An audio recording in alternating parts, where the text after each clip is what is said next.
All right, so I'm going to start by getting some hand hygiene. And come on into the patient's room.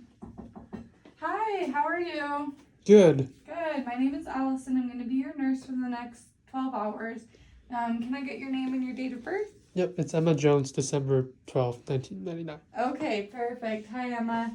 How are you feeling today? Good, I think. Okay. I'm just going to go ahead and do an assessment on your chest tube that you have. You have it because you have a hemothorax, which just means that there's blood in that pleural space or your lungs that we're trying to get out, okay? I'm going to check and verify the doctor's orders, make sure that I know what the settings are supposed to be at, and again, why you have that chest tube, okay? Mm-hmm. Okay, awesome. Verified the doctor's orders. All right, first I'm just gonna start with getting a vitals set on you. So I'll get your blood pressure, your oxygen, your heart rate, your temperature, and your respirations. And I'm gonna go ahead and grab the stethoscope. I'm gonna assess your lungs, so go ahead and breathe in, breathe in, breathe in, breathe in, breathe in, breathe in. Awesome. Okay, everything sounds good. All right, and then have you been experiencing any shortness of breath or difficulty breathing? No. Okay. What about any pain?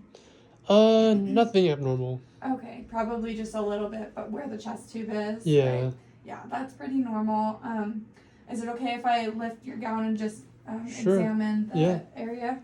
Okay. So it looks like there's no swelling, no redness, no bleeding or excessive fluid coming out of that. So that looks good. If there was, then I would just change that dressing with a new gauze. And yeah. Oh, also I would provide privacy before doing that. Now I'm just gonna get some hand hygiene. Gloves on.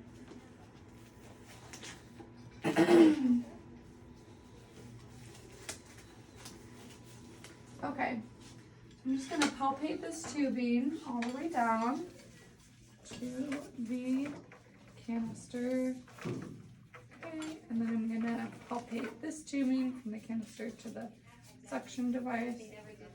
Awesome. Alrighty, I'm going to go ahead and take a look at this canister now. So the water level looks good. It looks like it's at 2 centimeters where it's supposed to be. If it was lower than that or for any reason higher than that, I would just go and grab a new canister and throw this one out. There's no excessive bubbling, and so that indicates that the chest tube is working and there's no holes or leakage in it. If there was excessive bubbling, then that would mean that there is a hole or a leak somewhere in the tubing or somewhere in the patient.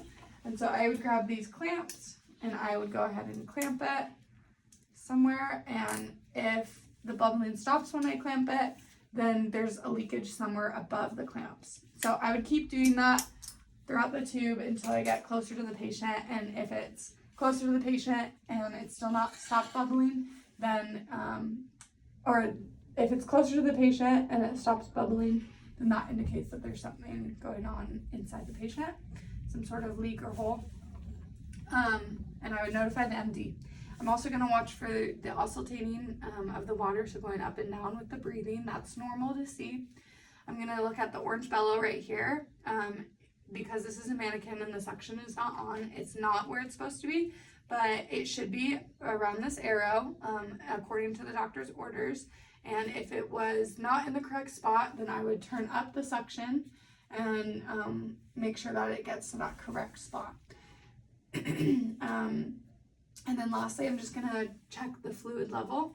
So it looks like it's at 350 right now. And last shift it was only at 300. So I would document that increase of 50 milliliters in my charting as I document everything at the end. The fluid looks serosanguinous, which is good. If it was like frank blood, that would indicate maybe a new bleed or a problem with the insertion site. So everything looks good right here, and I'm just gonna make sure that it's below the patient so that it is draining into the canister and not building up. Alrighty, so Emma, I just wanted to kind of teach you about what would happen if there was a problem with the chest tube. So you would experience shortness of breath or any like difficulty breathing or an increase of pain. If you notice any of that, or if you notice excessive bubbling in the canister, like you're hearing a lot of bubbling, please let me know and I will contact the MD and we'll get him on this to either replace it or somehow fix the problem. And then